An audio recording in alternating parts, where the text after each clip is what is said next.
So what is my point I have made some time ago in a presentation was about this, that we have, and this is heavily influenced by Luhmann, but through him also Husserl is in the background and Schutz. So we live in this complex reality of communications. And communications exists on the one side, they don't exist, but they are in our mind and in our interactions. And they are a layer in itself. And that brings me to the point which I want to make by the transition. How can it be that there is a layer in itself, which is not an attribute to human beings, but a layer in itself, so something on itself? How can that be? And the mechanism, I thought that was important for going from dual, from single to dual, and from dual to three, and so forth, is the reaction diffusion dynamics. I don't know if people are familiar with that. That's from Rashevsky in the 30s, Russian, and Alan Turing has further elaborated on that. It means that, and I hope that it is the next slide. So we are now theorizing about communications, which we cannot see, which we have to assume as a primary philosophy, Jamie would say. And I wanted to show you this. It's a bit complex, and I'm not going to explain you this in detail. It means that the reaction diffusion dynamics means that as you have more production, more flow on the one side, for example, action, then this adds up to a diffusion dynamics, because first it spills over, and then on the other side it begins to resonate. So you then no longer only have a production, a reaction dynamics, but also a diffusion dynamics emerging on top of that. And that's the cybernetic mechanism. So there is a built-up bottom-up, and at a certain moment, the next order system is sufficiently populated to generate that diffusion dynamics.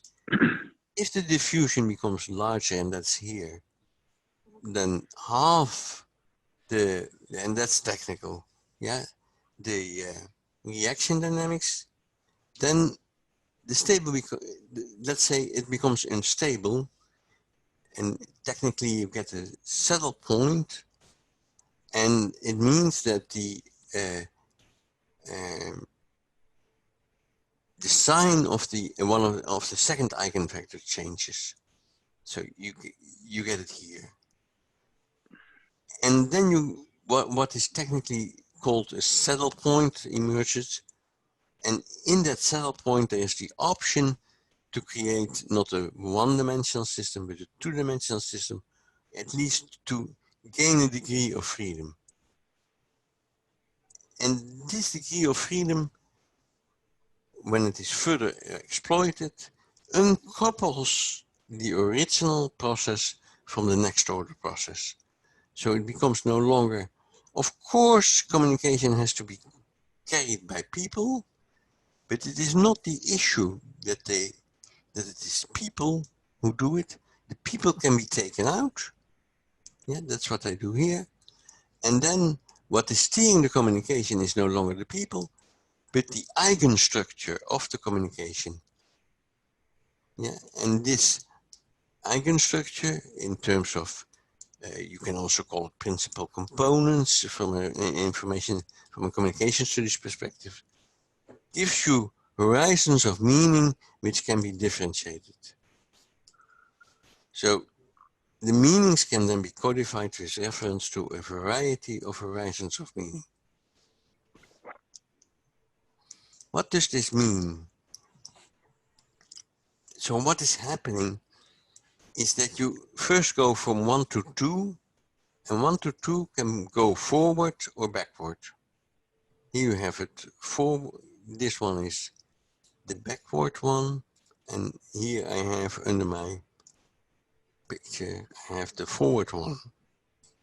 Yeah, so you can have against time, or you can have with time. This is gaining a single dimension, yeah? So then it remains opposite. Once you have more than 2, you can you can use them as coordinates in a Cartesian space. Yeah, then you have 3. And so you get a different type of mathematics. And 3 is interesting because I'm using that for my triple helix metaphor, theorizing, or let me do it shortly this way. No, it doesn't work. No, I didn't. I must have that. Wait. Go up here.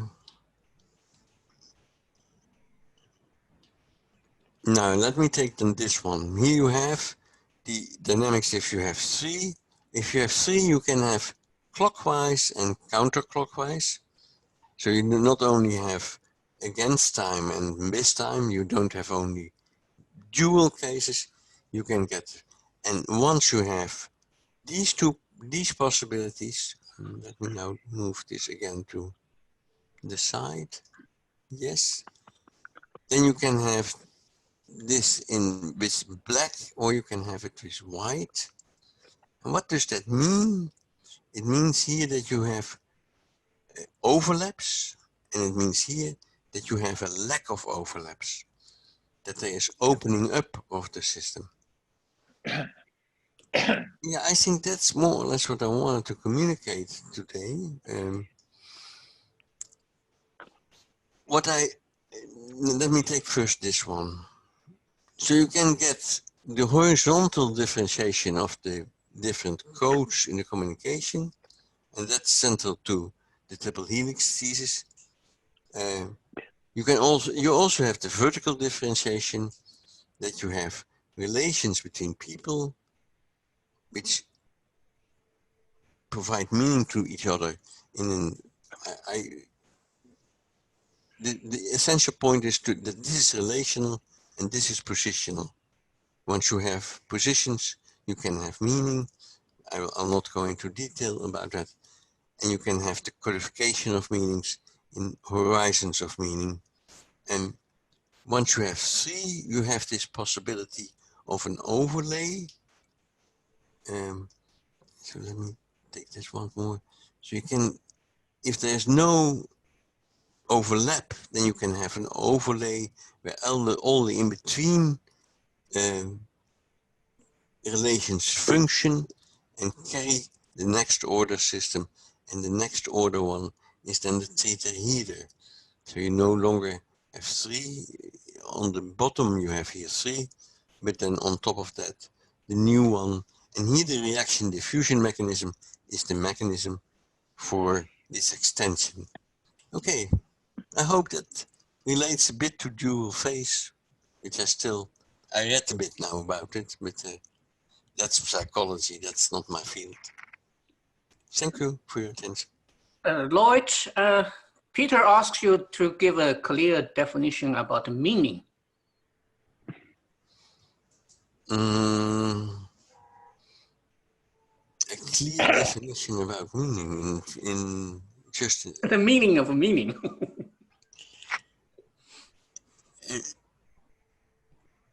I can give one. A receiving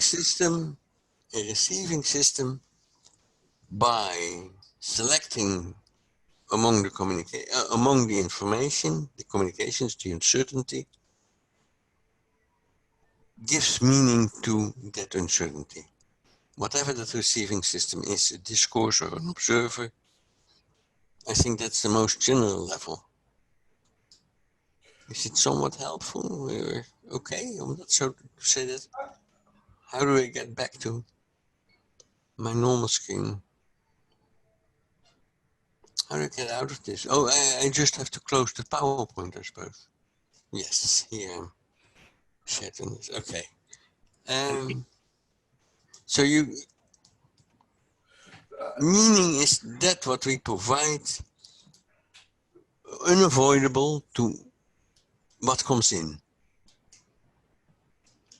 That's at the individual level, but at the social level, it can come into the discourse.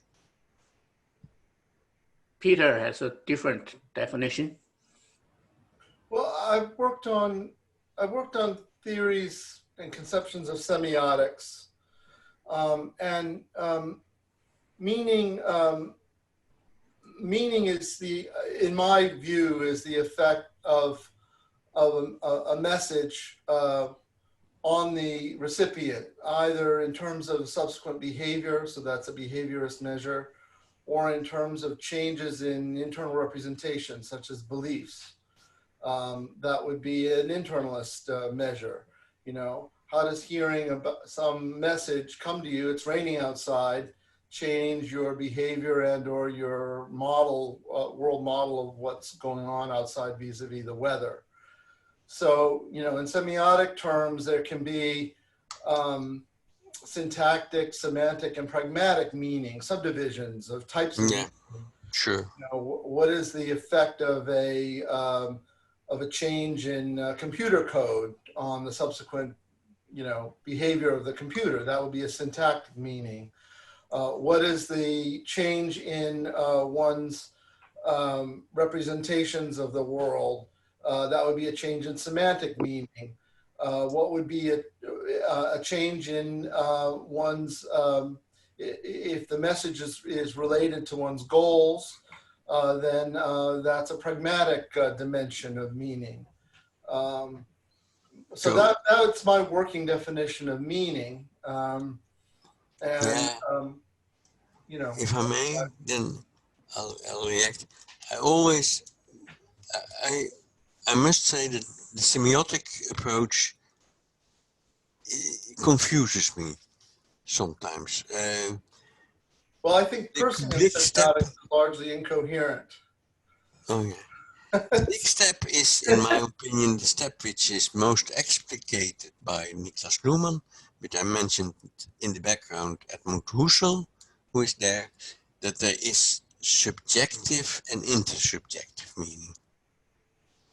And that these two are two very different references, and that there are also expected to be very different dynamics at work. So the dynamics at work in the individual is integrative, while the dynamics at work in the intersubjective can be differentiating. So we can have different horizons of meaning in the communication, while as an individual, we try to, for example, to integrate in order to prevent dissonances, cognitive dissonances or other different dissonances. So we sort it out in a single hierarchical model. Well, you could say that to use the old Greek idea of opposed to hierarchical is heterarchical, so that we get different domains which span along different eigenvectors of the communication matrix, and then developed with different dynamics also. Some, yeah, so for example, the dynamic in the economy, it's important to retain wealth from knowledge. Yeah, so from the flow, the retainment mechanism, so the organization is the important dimension, and in the, for example, in the sciences, it is the self-organization, the flux through the organization, which is most important. But it is not black and white. All these systems have all these elements. They all have interactions underneath, organizations as a first level, and on top of that, self-organization. If I could respond as a cultural anthropologist, what Loet just said in terms of the subjective and intersubjective is something that we really need to be thinking about, because the subjective is what I'm thinking in my mind. The intersubjective is what the American founders distinguished between the small m of mind and the capital M of the mind of the culture. And the whole American experiment was founded upon that simple distinction. And that aspect of subjective versus intersubjective needs to be resident in our analyses of the problems that we hope to be confronting with. The second point that is being made by Loet is the importance of encoding and decoding, which is something that I've never really fully understood from Rosen's model of the formal system, our minds, and what's happening in the world out there. But you know, that aspect of how we process information, encoding, how our identity influences that processing, and the aspects of relationships, organizations that can change the way we process information and our identity. So encoding, decoding, subjective, intersubjecting are really themes we need to hammer on. Looking at the act of communication, which is what Pask and others tried to get out of the swamp of intersubjectivity cul-de-sacs. So the Yes, idea is, Jamie, I'll give it so in a moment. You go ahead first. Uh, You go ahead. Sorry. the idea, and that comes from Parsons, essentially, Parsons media theory, that the codes, they're not out there, but we live in them. So we live in communications which are coded, and we know that some things cannot be said in some context because the codes block that. But we also, at other places, it is the codes which make it possible for us to say things and to shortcut things. A simple code, of course, which is usually used as the example, is money. Yeah? We don't have to negotiate the price, but we can just pay. That's one code. These different horizons of meaning can overlap or not overlap, and they use codes for that. But I don't want them to make them actors like. But the picture of Max Weber of Greek gods is nice. The Greek gods are not here, but they can be among us. Sometimes they are here. Sometimes Athena is operating. Okay, Jamie, I'm sorry. No, you're the guest of honor. I was going to follow up to what Lowell said regarding intersubjectivity through a Popperian lens. The way that I understand that Popper is adding to this conversation, and I should make very clear, I treat Popper as a work in progress. So he didn't say that like with a banner heading, and we can discuss that further. But what we call intersubjective, we're actually talking about artifacts or Popper's World 3. And it's unfortunate that he didn't use the word artifact more often.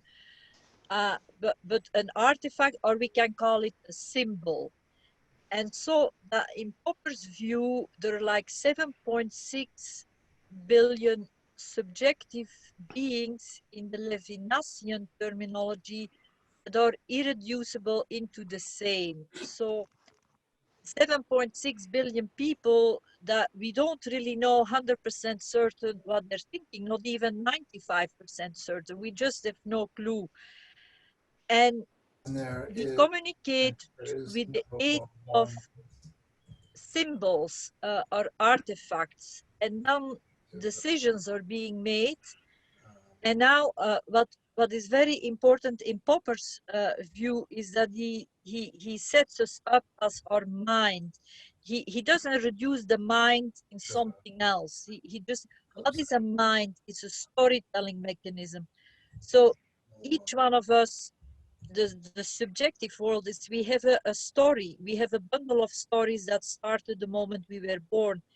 And that story is the context in which we give meaning. And part of that story is that we think that other people agree with us 100%, but that's actually our story. That's not necessarily the reality. And so in this view, to just get back to the subjective war, I would say the intersubjective is really the artifacts, in this case, the texts that we kind of agree to give an agreed on meaning, and specifically logic and mathematics are kind of the great accomplishments in that we really agree on what it means. But then we have the challenge of what do we meaning, what sort of meaning do we add to our logical symbols? And that's where the world 3 comes into play. So the Loet. world 3 in terms of this theory is the codes of communication. And the codes of communication, the Herbert Simon is useful, there is an alphabet of them. There's not 4 or 5. Parsons thought there were 4. Some people think there are 3. Other people believe in second order, so there is not allowed to say 3. But there is an alphabet of them, and they are extended over the history. So we can ask the question, if science has a code of communication, Niklas Luhmann answers, yes, it does. It is truth, which is the code of communication. I think that's too simple.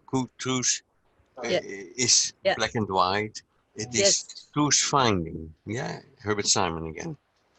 So, and then people ask, is technology in a separate code of communication?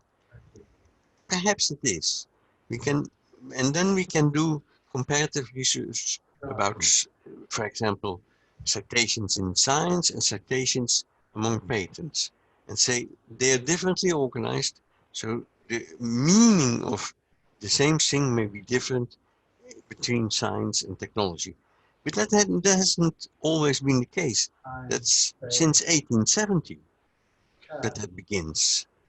Yeah. So we can have differentiations in those codes, enriching our communication systems, but these codes are selection mechanisms. Keep in mind. So they're also disciplining us.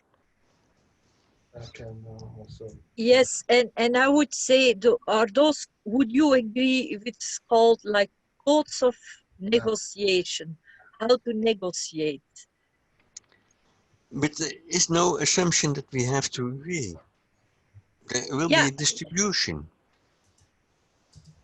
But we have to kind of agree or disagree whether we continue the conversation, and that there is a subtle, like always in the back of, I'm going to step out of the conversation because I don't think it's giving me anything.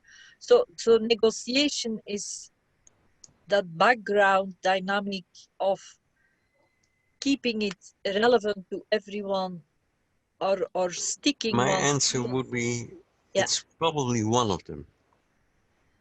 Okay. Hello? What I think is important here is what was taught, the difference between subjective and intersubjective. We started our discussions in this club of Remy about social change. Sorry, I'm online. Look at social change. You say? Mute your mic. No, not at all. Can you turn off your microphone, please? Werner, He muted him. Oh. thanks. I'll pop down and help you, shall I? Bernard, turn off your microphone, please. Oh, sorry, I'm involved in an online meeting about... You can turn off your microphone. God knows what. He's not hearing us. Anyway, what would you like? Okay, I muted him. I was just saying the issue we approached the Club of Remy was social change. And what Loet just pointed out in terms of the difference between subjective and intersubjective is the crux of social change. Sure. One of the aspects that I worked with, his name was Everett Rogers out at California, at Stanford, and he wrote the book on diffusion of innovations. So I'll talk about that later. Sure. Subjective.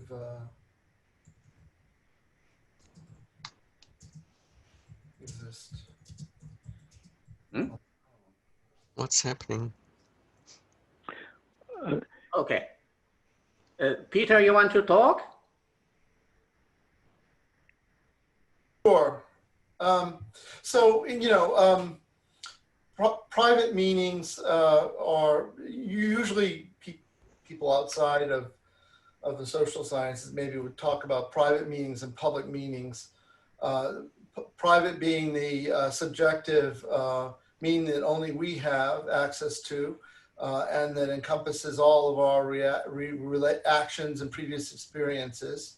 And so it's individual. And intersubjective meaning or public meanings, which are basically social conventions that are agreements, and they're rough and kind of crude agreements about what, when I say a particular word, what it means.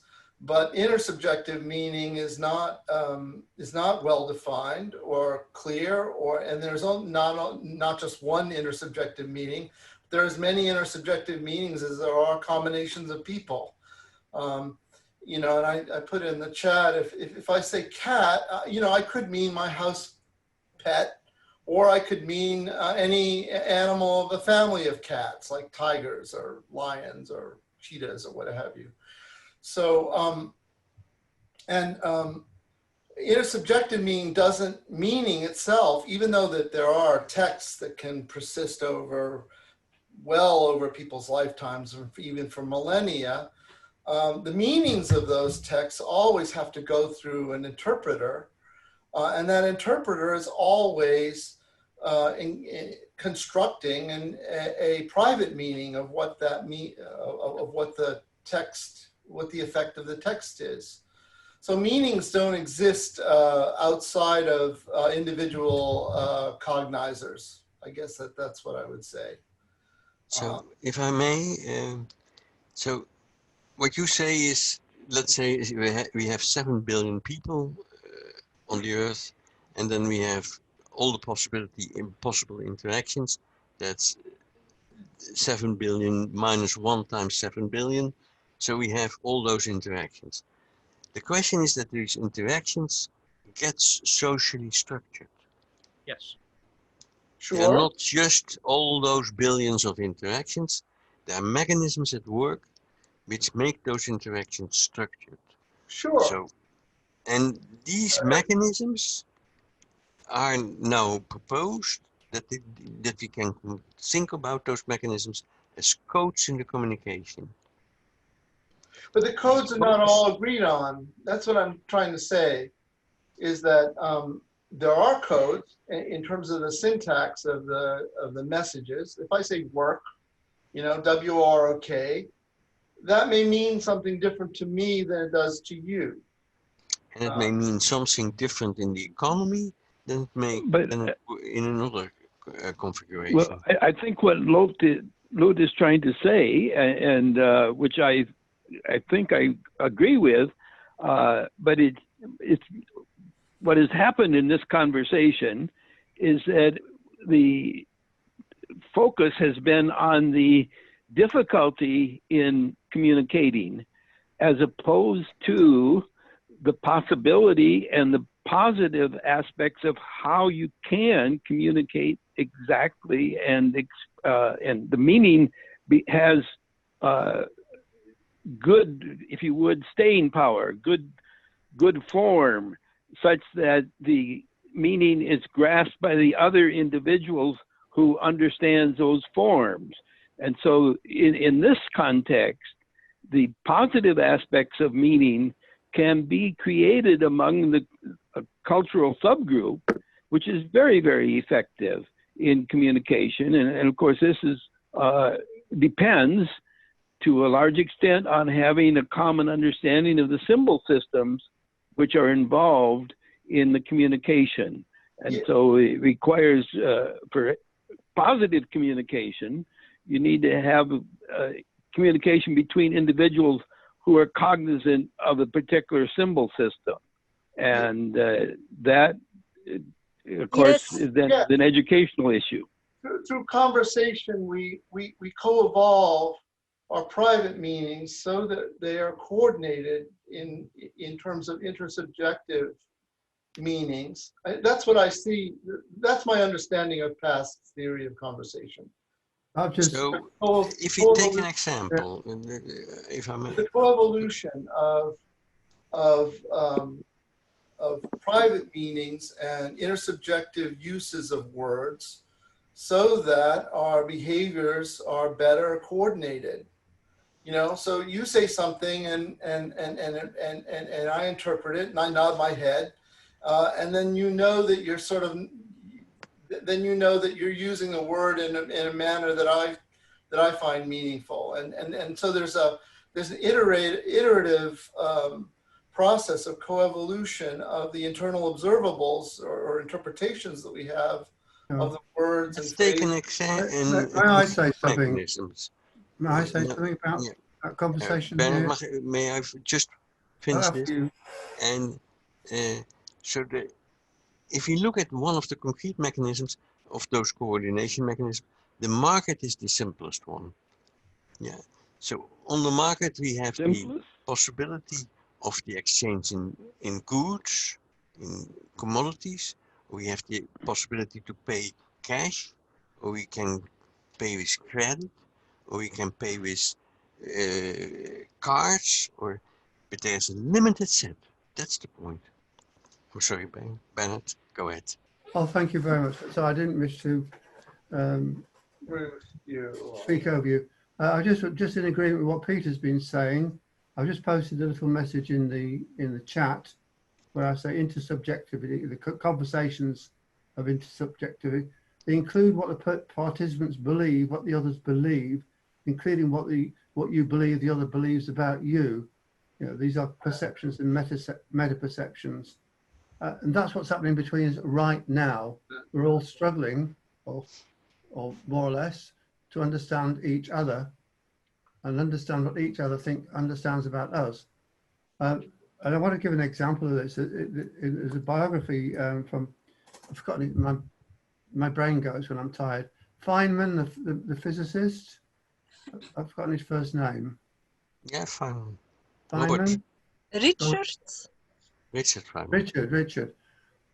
He describes a kind of typical scenario. This is where two quantum physicists are discussing their latest thoughts and findings, and each is armed with a piece of chalk, and they have a blackboard, and they are making all these symbols, but they are all the time struggling to understand each other. So the symbols are some help, but they only partially a help to help to understand each other's understandings. It becomes a dance. One person likens it to a dancing with the other to understand them, but I found this description by Feynman so kind of beautifully eloquent about how difficult it can be to understand another's thinking, especially when it's abstract and complex. Thank you. So belief is an attribute to individuals again. Of course, we can also have belief systems, but if you take, for example, the other coordination mechanisms, like, for example, the economy, then you lose that individualistic perspective. And particularly, I would say, that's my interest in science, where also people have analyzed the sciences as belief systems. They overlooked that the systems are, and that the sciences are systems of rationalized expectations, Popperian type of systems, which do evolve independent or carried by human beings, but not in terms of the dynamics of human beings. Did I hear you say not in terms of the dynamics of human beings? No, the Or what people did will you be say? replaced. Yes. Yes. May I That's what comment again? Loet seems to me to be doing macro sociology in the same way that Luhmann and Parsons did. So he's doing it in a Luhmann way, and macro sociologists want to see this abstract system, which is the social system, and they separate it away from individual consciousness, individual persons. Now, my question is, who is it who is interpreting the form and dynamics of this abstract system? That's the The science. community. That's the Yeah. science. Which community? It's still Which Economists. the No. economists, the sociologists. It's back to being a conversation between human beings. So It's Loet, I agree that it is a discourse. I'm sorry, Jamie, go ahead. well, I was going to amplify Bernard's comment. Like, Off the keyboard. what else is there than human beings? That's why I started with the reaction diffusion mechanism. In populating the system, you need human beings. Well, But once it is generated, it takes over control. And what is taking over control? That's the codes of the communication. well, but the codes themselves are infused with meaning of the individual. So what you're actually describing is a couple of individuals who think they're superior to everyone else, and they form a private club, and they say, we're going to decide what the code is, and No, they use no. It's more yeah, I objective mean, than what it is. else is it? It is Because not. It's an hypothesis.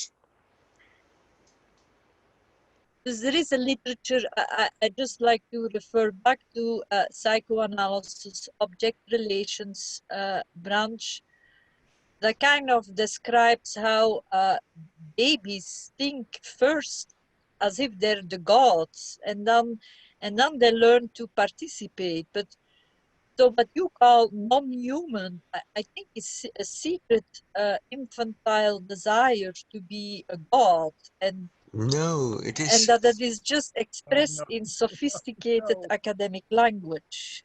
I gave you the paper where I gave the quotations from Freud. Yeah, and Parsons even says at some places, had Freud lived long enough, he had become a sociologist. Freud is clearly aware that there is structure which is reproduced through us, not that we are reproducing. That we are reproducing. We are not in control. Yes, Freud. I'm making a reference to Ian Suttie and the object relations branch, and that is a way of thinking in psychoanalysis that made the break with the machine metaphor in Freud.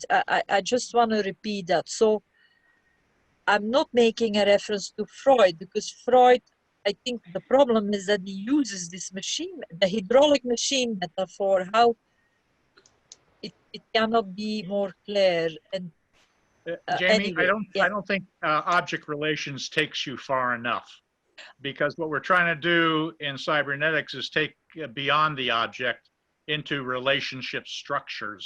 yeah, you hear your sorry.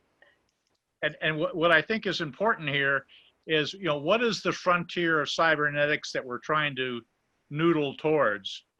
And I think Kenneth Boulding talked about the image, and Loet is talking about the coding that allows that intersubjective strange attractors to occur.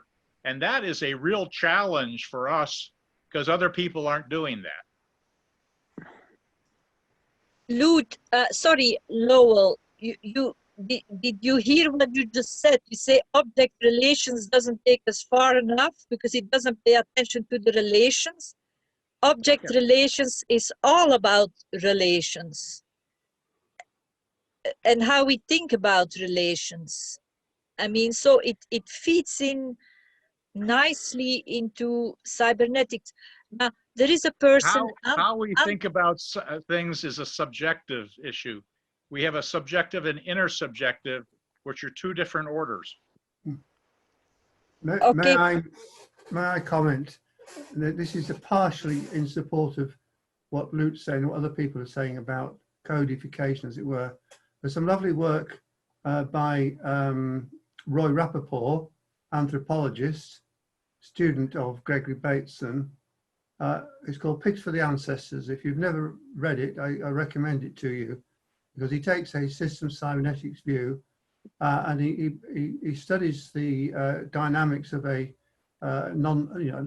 pre-literate culture, and he identifies symbolic codes, if you like, but behaviours which are repeated in ritual over a 4-year cycle to do with planting the rumbin tree and feeding the pigs. All sorts of things are wrapped up, and the whole community takes part in these ritual behaviours which sustain the community. And they also have mock fights with their neighbours on a ritual basis. All of this sustains the community and the communities around them. And the point is that every individual in that community will have some perception of what is going on, but not one of them can properly, fully articulate everything that is happening to make the society work. It's the anthropologist, the participant anthropologist outside, i.e. Rappaport himself, who eventually identifies the form of these cultural dynamics. So there's something going on which is intersubjective or super subjective, that the individuals are not, as individuals, aware of the whole story. So we can say that of any culture. It's not quite the same as abstracting out something like the economy or technology or science, but it's got a similar idea. There are things going on that we're not necessarily aware of, all the codings, if you like, or all the cultural forms and structures that we are abiding by right now. The things that we do not know are all our own social conditioning. Takes a lifetime to unpack everything, I think, including what the parents and stuck into us as the superego. So, finished. What would you say, Bernard? Herbert Simon's hypothesis that it is an alphabet. Well, alphabet is a word. I mean, I don't. What do you mean by alphabet? Let's say that the assumption is that there are between 20 and 30 of those codes. Well, and then we can begin to think about how we can test it. Well, alphabets are tools for constructing words, which, if you like, codify or write down things. So amino acids, for example, are an alphabet. Well, to the external observer, that's it. I mean, you are looking at the amino acids of the human body hasn't created an alphabet. It just happens to look like, metaphorically, it looks like an alphabet, but it's not an alphabet. It's only what we, as external observers, have imposed on the genetic system. So, yeah, well, one has to distinguish between the forms of the symbols and the meaning, and the notion of alphabet originates in the notion of sounds. Well, the amino acids originate in the notions of chemistry and the symbol system of chemistry as being identities within that. And this is two rather different origins of these symbol systems. Yeah, well, alphabets originally come, the earliest alphabets are found in the, not alphabets actually, but in the Egyptian, whatever we call them. Hieroglyphics. Hieroglyphics. Okay, I'm confusing the discussion. I dropped the notion of alphabet. It was just importing something which Herbert Simon made as a point, and I okay, yeah, but this is the problem with language. The problem with how we use words. I mean, even the word "word" okay. can be unpacked in enormous detail. And, yeah. But I would add here that these symbol systems, if the issue in communication among human beings is when you translate it or transform it really into some written form that has some sense of ability to be communicated across time and space. And these written symbols are not independent of one another. They're quite interdependent with one another, and the interpretations of them can be quite intersubjective. So that the underlying symbol systems have, if you would, different notions of what the symbolic communication is about. And so the example of amino acids is very clear. This communication about amino acid symbols in proteins and in catalysis in living systems is very clear and distinctly different from the notions of the symbol systems in the notion of sounds and words in a dictionary, ordinary language dictionary. But they have commonalities. So people are using alphabet in different senses of the word. You know, in terms of the DNA genetic code, an alphabet means that you have a set of primitives that are recombined, it can be recombined in various ways to generate particular different effects, i.e. construction of different proteins and therefore different phenotypic ramifications. Of course. So in that more general conception of alphabet, the DNA codons form an alphabet. You can rearrange them. Yeah, but you're using, Peter, in that context, the word alphabet is being used as a metaphor. Well, everything is a metaphor in that way. No, it's not. It's not so, because there is a distinctive relationship that is, in the sense of calculations, between the numerical symbols used to describe a symbol system and the composition of these symbol systems between one another. Thus, we find a relationship between the symbols for entropy and the symbols for chemical change and the symbols for quantum mechanical changes. These quote unquote different alphabets have an intrinsic relationship among them in the communications within the people who are familiar with those languages, those different forms of representation. Well, so it's more than metaphoric.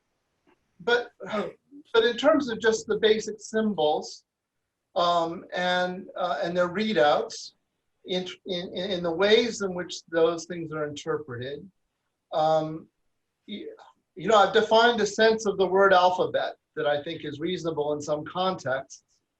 I'm not claiming that it's a universal meaning or intersubjectively, you know, universal meaning of any sort. I'm just saying that's the meaning in which it makes sense to talk about the genetic code as but we get the same by an alphabet. Yes, we get the same use of the word language. People talk about the language of the genes, the language of the bees.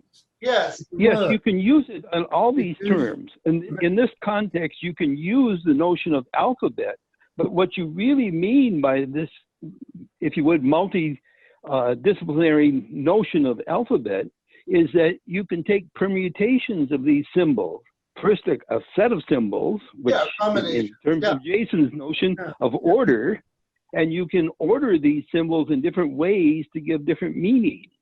So the context within this is that permutation groups become the basis of words in the alphabet. And so this is the connection in which I'm referring to, is a rather exact connection. Right. I mean, in general, in science, one can provide operational definitions.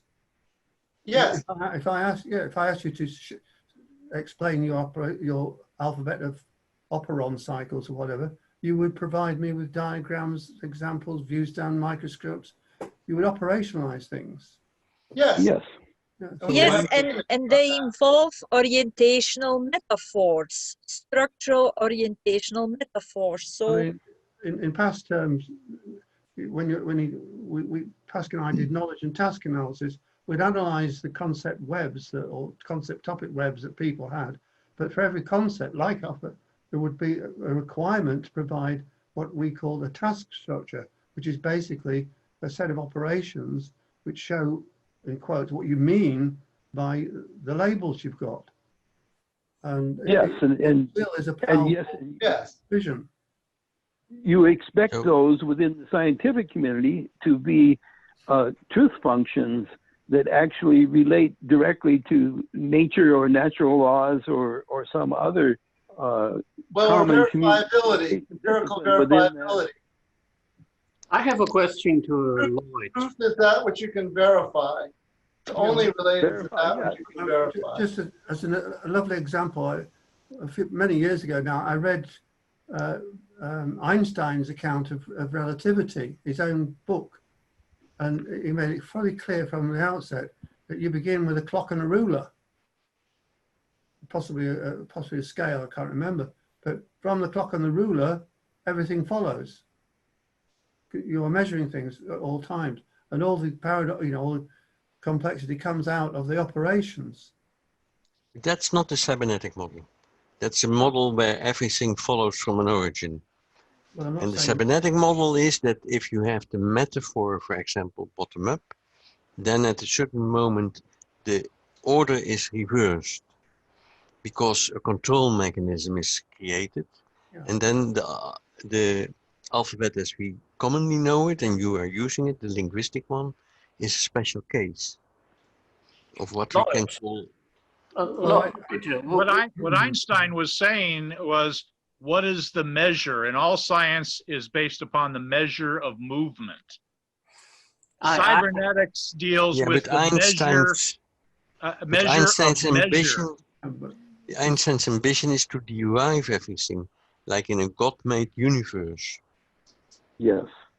Right. But what we're Yeah, but talking that- about sorry, here just- is the measure of measurement. it's And an That's the example. cybernetic system. Lloyd, example I have of- I have a question. When you say horizons of meaning, horizon is a metaphor, and now we're talking about the alphabet here. So, what do you perceive the relationship between this horizon metaphor and this alphabet metaphor? What would you say? Okay, I think it is very important to see the difference between historical development and evolutionary dynamics.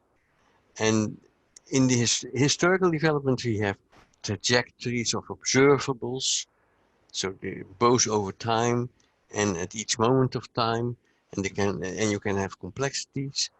And through the reaction diffusion mechanism, another dimension is added, and that's the idea that we can have regimes. And that's what I